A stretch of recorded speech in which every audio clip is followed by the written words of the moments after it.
Hello everyone, শুরু করছি আজকের ভিডিও। আজকে একটা ডায়েট রেসিপি নিয়ে চলে এসেছি। আজকে প্রথমেই অল্প হাফ চামচ মতো ঘি দিলাম একটা তেজপাতা আর গোটা গরম মশলা ফোড়নে।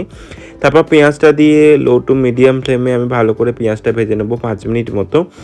ভালোভাবে পেঁয়াজ ভাজা হলে আমি টমেটো কুচিগুলো দিয়ে দেবো। টমেটো কুচিগুলো দেওয়ার পর আমি অল্প একটু নুন দেব। নুন দিয়ে এটাকেও ভালো করে আমি নেড়ে চেড়ে ভেজে নেবো 2 থেকে 3 মিনিট মতো। একটু টমেটোটা হালকা নরম হয়ে এলে এবার আমি ম্যারিনেটেড চিকেনটা দিয়ে দেবো। আমি চিকেনটা ম্যারিনেট করেছিলাম দই, হলুদ গুঁড়ো, লঙ্কা গুঁড়ো, জিরে গুঁড়ো আর ধনে গুঁড়ো দিয়ে, আর একটু বিরিয়ানি মশলা আমি দিয়েছিলাম। দিয়ে এটাকে ম্যারিনেট করেছিলাম, নুন কিন্তু দিইনি।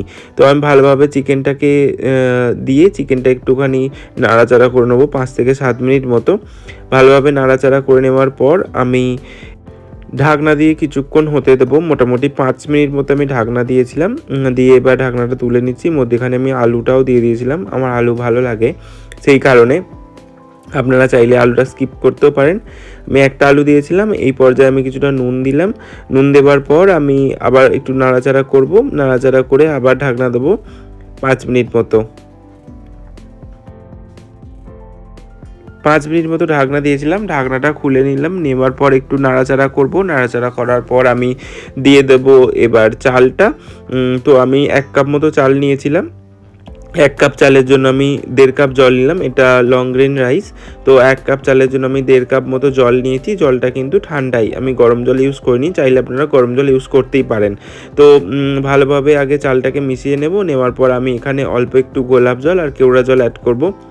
মিঠা আতর অ্যাড করছি না।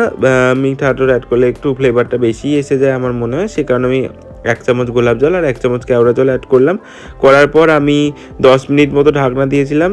10 মিনিট পরে একদম মিডিয়াম টু লো ফ্লেমেই রেখেছিলাম। আর খুব সুন্দরভাবে ঝরঝরে একটা রাইস রেডি হয়েছে, যেটা ভীষণ সুন্দর খেতে হয়। অল্প একটু ধনেপাতা দিয়ে আজকের রেসিপি শেষ করব। আশা করছি ভালো লেগেছে। যদি ভালো লাগে তাহলে অবশ্যই লাইক করো, কমেন্ট করো। আর এই রকম রেসিপি দেখতে চাইলে অবশ্যই কিন্তু কমেন্টে জানিও, তাহলে আমি এই ধরনের রেসিপি আরও দিতে থাকবো। থ্যাংক ইউ পুরো ভিডিওটা দেখার জন্য।